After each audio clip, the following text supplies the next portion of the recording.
नमस्कार मित्रांनो, FNO activate करताना तुमच्या डॉक्युमेंट्सवरती काही इश्यू आले आहेत का? जसे की डॉक्युमेंट्स रिजेक्ट होतात, पर्सनल डिटेल्स मिसमॅच होतात किंवा PDF ला काहीतरी प्रॉब्लेम आहे पासवर्ड प्रोटेक्शनचा. या सगळ्या गोष्टींचं FNO ॲक्टिवेशनला धरून वेळ जातो आपला आणि या सगळ्यात वेळ नको जायला म्हणून हा व्हिडिओ तुमच्यासाठी बनवला आहे. आपण एक एक गोष्ट नीट समजून घेऊया की नक्की कुठलं डॉक्युमेंट्स अपलोड करताना काय काय काळजी घेतली पाहिजे. तर पहिल्या डॉक्युमेंट्सपासून चालू करू. Bank statement. बँक स्टेटमेंटमध्ये काय काय अडचणी येतात आणि कुठे आपण काय काय प्रिकॉशन्स घेतले पाहिजे जेणेकरून आपल्या FNO ॲक्टिवेशन्समध्ये अडथळे नको यायला. तर पहिला की last 6 months statement is missing. बऱ्याचदा आपण 6 महिन्याचं पूर्ण स्टेटमेंट अपलोड नाही करत. आपण अपलोड करताना मागच्या 4 महिन्याचंच केलं आहे, 3 महिन्याचंच केलं आहे. जर समजा आज तुम्ही ॲक्टिवेशन टाकताय तर तुम्हाला गेल्या 6 महिन्याचं स्टेटमेंटच अपलोड केलं पाहिजे, हे लक्षात ठेवा. 6 महिन्याचं स्टेटमेंट मिसिंग असेल तर ॲक्टिवेशनला अडचण येऊ शकते. दुसरं बँक स्टेटमेंटमध्ये अडचण येते कमी ट्रान्झॅक्शन्सची, very few or no transactions. बऱ्याच लोकांच्या बँकेत जे ते बँक अपलोड करतात डीमॅट अकाउंटच्या वेळेस किंवा FNO ॲक्टिवेशनच्या वेळेस त्या खात्यात काही ट्रान्झॅक्शनच नसतात, खूप कमी ट्रान्झॅक्शन असतात किंवा 0 बॅलन्स असतं. अशा केसमध्ये काळजी घ्या, मिनिमम त्याच्यात एक 5,000ची तरी एंट्री करून ठेवा जेणेकरून ॲक्टिवेशनला अडथळा नाही येणार. एक असतो ओल्ड स्टेटमेंट. बँक स्टेटमेंटमध्ये बऱ्याचदा आपण जुनं जे बँक स्टेटमेंट डाउनलोड केलं आहे, बऱ्याचदा आपण IT रिटर्न करतो किंवा अजून कुठल्या तरी डॉक्युमेंट्स देण्यात बँक स्टेटमेंट डाउनलोड केलेला असतो, पण तो जुना असतो, मागच्या महिन्यात डाउनलोड केलेला असतो. 30 दिवसाच्या पेक्षा जुनं कुठलंही बँक स्टेटमेंट डाउनलोड केलेलं चालणार नाही. जशी की आजची डेट आपण बघू 17 फेब्रुवारी आहे, तर मी 17 जानेवारी नंतर जर एखादं स्टेटमेंट डाउनलोड केलेलं असेल तेच मी अपलोड केलं पाहिजे. त्याच्या अगोदरचं 17 जानेवारीच्या अगोदरचं बँक स्टेटमेंट चालणार नाही, त्यातही अडथळा येईल. तर तेही एक काळजी घेतली पाहिजे. चौथा इश्यू आहे बँक स्टेटमेंटमध्ये मल्टिपल पेजेस मिसिंग. बऱ्याचदा आपण असतं बँक स्टेटमेंट आपल्या 7, 8, 10 पानांचं 20 पानांचं आपण पहिलंच पान अपलोड करतो स्कॅन करताना. तर तेवढी काळजी घेतली पाहिजे, सगळे पानं स्कॅन केले पाहिजे, मधले काही पान मिसिंग व्हायला नको. डॉक्युमेंट्स म्हणून हे सगळे पेजेस लागतात, कारण की खाली पेज नंबर लिहिलेलं असतं की किती पेजेसचं डॉक्युमेंट आहे, तर सगळे पेजेस हवे त्याच्यात. 5वा आहे रॉंग नेम किंवा UPI स्टेटमेंटवरून आपण जे डाउनलोड करतो त्याच्यानं आपलं नाव डिटेल्स बरोबर मॅच नाही होत. बऱ्याचदा बँक स्टेटमेंटमध्ये स्पेलिंग मिस्टेक असू शकते, आपलं एक्झॅक्ट नाव मॅच नाही होत आहे, तर तीही काळजी घेतली पाहिजे. तेच बँक स्टेटमेंट अपलोड केलं पाहिजे जिथलं आपलं फर्स्ट नेम आपण असायला हवं. नाहीतर असं होतं आपलं जॉईंट अकाउंटही असतं त्याच्यात आपलं नाव दुसरं असतं, ते मे बी स्टेटमेंटवर बऱ्याचदा येतही नाही. ती काळजी घेतली पाहिजे की फर्स्ट नेम होल्डर जो आहे, फर्स्ट होल्डर आहे किंवा आपलं नाव आहे ते एक्झॅक्ट मॅच होते जे आपण पॅन कार्डनी डीमॅट अकाउंट ओपन केले त्याच्याशी.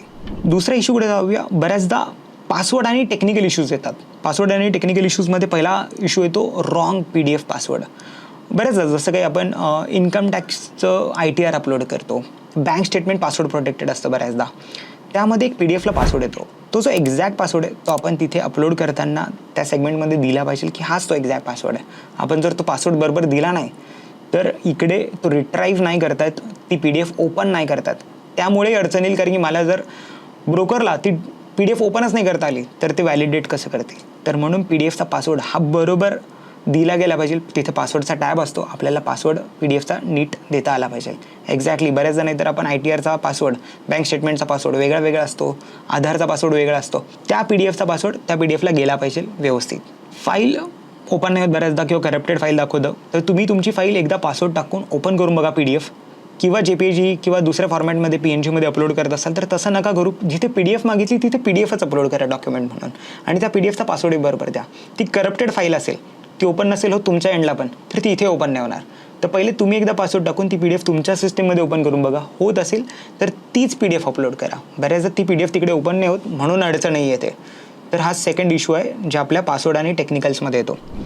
तिसरं, बऱ्याचदा डॉक्युमेंटची क्वालिटीजबद्दल इश्यू असतो. जसं की पॅन कार्ड. पहिला पॅन कार्ड ब्लर असतो. बऱ्याचदा लोकांनी स्कॅन केलेला मोबाईलचा फोटो असतो किंवा तुमच्या स्कॅनरमधनं तुम्ही स्कॅनिंग केलं असेल पॅन कार्ड तुमचं जे स्कॅन केलं ते बहुतेक ब्लर किंवा त्याची क्वालिटी खराब असू शकते. तर नवीन पॅन कार्ड काढा किंवा जे तुम्ही स्कॅन करताय ते इतकं क्लिअरली पाहिजे, तुमचं नाव, डेट ऑफ बर्थ हे सगळं क्लिअरली दिसलं पाहिजे त्यामध्ये, तर ती काळजी घेतली पाहिजे. दुसरं फोटो आणि सिग्नेचर. जो तुमचा फोटो आहे, सिग्नेचर आहे, याची पण क्वालिटी स्कॅन होताना खूप चांगल्या क्वालिटीनी झालं पाहिजे, तेव्हा ते तिकडे ओपन होईल व्यवस्थित आणि ते दिसेल. त्यामुळे व्हेरिफिकेशनला अडचण नाही ते येऊ शकते जर त्यांची क्वालिटी खराब असेल तर. चौथं, इन्कम प्रूफ आणि सॅलरी स्लिप्समधले जे इश्यू आहे त्याच्याबद्दल. पहिलं सॅलरी स्लिपमधले पण तुमचे डिटेल्स, तुमच्या एम्प्लॉयरचे डिटेल्स, सॅलरी, डेट सॅलरीची अमाऊंट, ह्या सगळ्या गोष्टी नीट दिसल्या पाहिजे. स्टॅम्प असायला हवा सॅलरी स्लिपवरती कंपनीचा. या सगळ्या गोष्टी नीट पाहिजे, तेव्हा ती सॅलरी स्लिप एकदम जेन्युइन पकडली जाईल आणि मग ती आपल्या FANO ॲक्टिवेशन्समध्ये व्हॅलिड पकडली जाईल. याच्यातलं काही मिसिंग असेल तरी अडचण येऊ शकते. तर जर सॅलरी स्लिप तुम्ही अपलोड करत असाल तर हे सगळ्या गोष्टी तुम्ही बघायला हव्या. जे काही तुम्ही इन्कम प्रूफ टाकताय ते इन्कम प्रूफ एकदम डिटेल असायला हवं. त्याचे डॉक्युमेंट्स पण प्रॉपर असायला हवे. जर तुम्ही ITR टाकत असाल तर ITR, एम्प्लॉयरची डिटेल्स टाकत असाल, फॉर्म 16 टाकत असाल तर फॉर्म 16, हे सगळ्या गोष्टी डिटेल आणि व्यवस्थित स्कॅन्ड असायला हव्या. तर ह्याही इश्यूज येऊ शकतात इन्कम प्रूफमध्ये आपल्याला. 5वं, पर्सनल डिटेल्सची मिसमॅच. जे आपल्या पर्सनल डिटेल्स आहे त्या मिसमॅच होतात. ज्याच्यात पहिला आहे पॅन कार्ड, बँक आणि आपली सॅलरी स्लिप. या तिघांमध्ये बऱ्याचदा नाव वेगळं असतं. पॅन कार्डवरती वेगळं नाव आहे, बँक अकाउंट ओपन करताना वेगळ्या नावाने ओपन झालं आहे, तिथे फर्स्ट अकाउंट किंवा सेकंड अकाउंट होल्डरचा इश्यू असू शकतो, आणि सॅलरी स्लिपवरती एखादी टायपिंग मिस्टेक असू शकते HR कडनं. तर या सगळ्या गोष्टी जे डॉक्युमेंट्स तुम्ही अपलोड करताय सगळ्या गोष्टींवरती पहिले तुमच्या पर्सनल डिटेल्स पण मॅच करून घ्या. कुठेच इश्यू नको यायला. मिनिमम बॅलन्सबद्दल तर आपण ऑलरेडी बोललो आहोत. मिनिमम बॅलन्स अकाउंटला असायला हवा. बँक अकाउंट जर तुम्ही अपलोड करता पर्सनल डिटेल्स टाकताना तर तुमचा मिनिमम 5,000चा तरी बँक बॅलन्स असायला हवा. FANO ॲक्टिवेशन आपण करतोय तर तेवढा बँक बॅलन्स असायला हवा. Mobile number not linked. बऱ्याचदा आपला मोबाईल नंबर लिंक नसतो. UPI व्हेरिफिकेशनसाठी किंवा बँक अकाउंट आपण जेव्हा थर्ड पार्टी व्हेरिफिकेशन आपल्या अकाउंटवर होतं आहे तर बँकेतही तो मोबाईल नंबर असायला हवा ज्याचं आपलं व्हेरिफिकेशन होऊ शकेल. तर मोबाईल नंबरचीही काळजी घ्या की तोही लिंक्ड आहे सगळ्या ठिकाणी. त्या सगळ्या गोष्टींची मित्रांनो काळजी घ्या. FANO ॲक्टिवेशनमध्ये काय काय अडचणी येतात आपल्याला तर ते या डॉक्युमेंट्समधून आपल्याला सॉल्ट करता येऊ शकतात. खूप सोपं आहे. डॉक्युमेंट्समध्ये काही इश्यू नाही आहे. क्लॅरिटी असायला हवी डॉक्युमेंट्समध्ये. पासवर्ड नीट देता आला पाहिजे आणि सगळे डिटेल्सवाला डॉक्युमेंट अपलोड करा. बस एवढीच काळजी घ्यायची आहे. अजूनही काय अडचण येत असेल अकाउंट ओपनिंगला किंवा FANO ॲक्टिवेशनमध्ये तर आम्हाला कमेंट करून सांगा. त्याच्यावरही नक्की तुमच्याकरता एक शॉर्ट व्हिडिओ बनवू किंवा तुमच्याकरता माहिती पोहोचवून देऊ आणि आम्ही तुम्हाला नक्कीच मदत करू प्रत्येक गोष्टीमध्ये. तुम्हाला कुठेच अडचण नाही येणार. असं चॅनलला फॉलो करा, सबस्क्राईब करा आणि शेअर करा तुमच्या मित्रांसोबत. थँक्यू.